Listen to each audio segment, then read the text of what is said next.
So, Carl, before we started recording, you were telling me about somebody who didn't want to be too big. Tell that story. So I've got a very, very dear friend of mine that is a mortgage broker and is in partners with somebody, Right. and they own a successful mortgage brokerage, right? And let's call this person Susan, right? Mm-hmm. So I was Susan, her husband, are very dear friends of mine. So we were meeting this weekend, and her husband was saying, man, we never get to take a vacation, you know, because Susan is so busy with the company. It's a good time for everybody, right? And they have a lot of loans coming in. And my gosh, she's just one person. Yeah. Right? Naturally. And so later on, I was talking with Susie, my friend that you know is owns a mortgage broker company, and I said, Susan, why don't you get some help?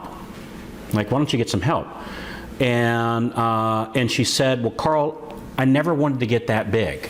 Mm-hmm. And what she really meant, and very dear friend, right? Really smart. I mean, I'm a huge fan of hers. Right. But what she really meant was, I don't want more headaches. Yeah. And if I get help, I'm not going to have less headaches. I'm going to have more. I don't want to have to go pay out a bunch of people. Because if I have more people on the team, I'm paying out more, I'm making less money. Mm-hmm. And I'm going to tell you, both of these things are not accurate, right? She's making a very smart lady, mm-hmm. making a decision on bad information. Wow. When you add people onto your team, it doesn't get harder, it gets easier. Because now you're not the one having to do all the work. You've got somebody helping you that they can focus in on, in her case, the back end stuff, like the chasing conditions and the paperwork, while you and her focus on bringing in new clients. Right. Now her idea is, I don't want more headaches. She assumes that if you bring in more deals, you're going to have more headaches. While that might be true, she won't have more headaches because now she's got her assistant mm-hmm. covering the headaches. Yeah. You follow me? So like we close, like my umbrella, we close hundreds and hundreds and hundreds of loans a month, right? Yeah. I've got fewer headaches now closing hundreds and hundreds, many hundreds of loans per month, right? As a team, I've got far less headaches now than when I was closing 10 all by myself. Right. And that's the message I was conveying to my friend, that getting help doesn't give you more headaches, it gives you less headaches. Because here's the secret. By the way, when you build this team, it's not a thing where, gee, I'm going to go bring on 67 people tomorrow. Right. I'm not saying that. You bring on one at a time. And so when you bring on one, when you bring on the second one at the appropriate time, you're not in charge of two people, you're still in charge of one. That whoever was the first one is now in charge of the second one. Okay. And then if I get a third member on my team, the first one is now in charge of number 2 and number 3. I'm just supervising, managing, for lack of better words, one person. Right. My help manages my downlink. Does that make sense? It does. Because otherwise I end up doing all this managing, and typically us salespeople, we may or may not be great managers. So I run 2 separate companies. I'm a branch manager for a mortgage company that I don't own, by the way, but I'm a branch manager with a very, very, very large team, and I own a training company. Right. But I hate using the word manage because it's more of a partnership, but I'm just going to use that word just for description. So and she really manages me, let's just be honest here. So I manage Michelle Anderson, mm-hmm. On the mortgage side. Amazing young lady. She's far more talented at that than I am. And so she runs that whole division, which is just phenomenal. It just does a really great job with it. And so I don't have more headaches, I have less headaches, because Michelle is amazing, and she has people that she manages that manages other people, right, with this large team that we built over time. Of course. And then in the training side is the same thing, is I've got Diane and Tammy, mm-hmm. who again, they manage me, but let's be real.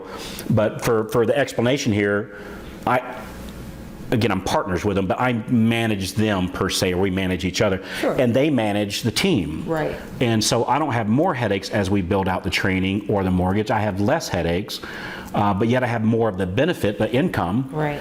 And because the way you have to look at it is every time I bring somebody on my team, it's like buying ink for a printing press that prints $100 bills. And you go, well, I don't want to hire somebody because I don't want the expense. That's like saying, I don't want to go buy ink for this printing press to print $100 bills.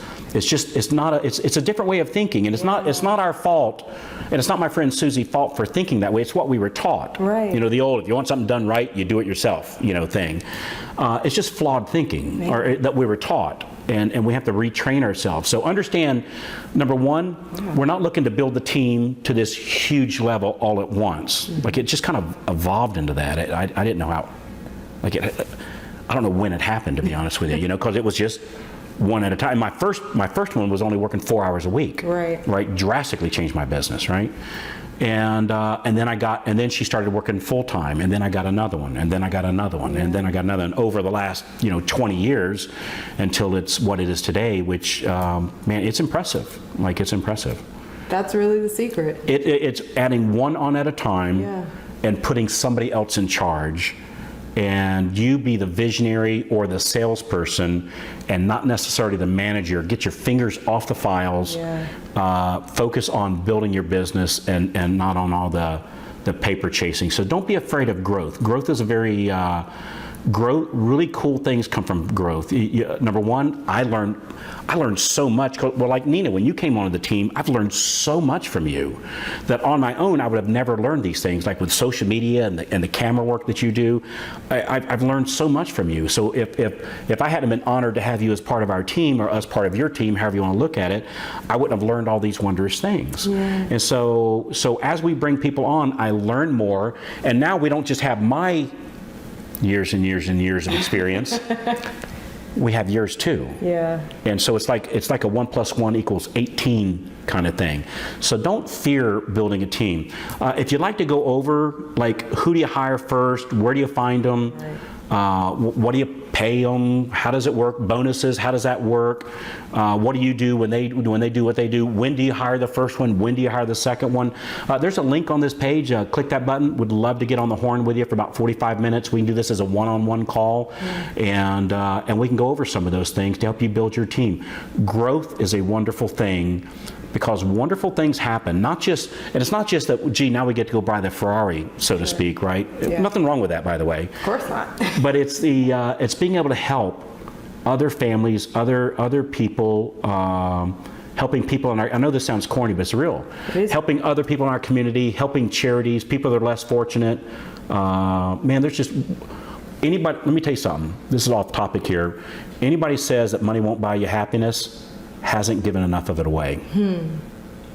Wow. That's I'll get emotional about this. So growth is a good thing. It's not a bad thing. You just have to do it the right way, and we'd love to talk to you about it. So did I cover that? Click the link, guys. Yeah. Hey, well, thanks for having coffee with Carl and Nina today, and we'll talk to you when you call in.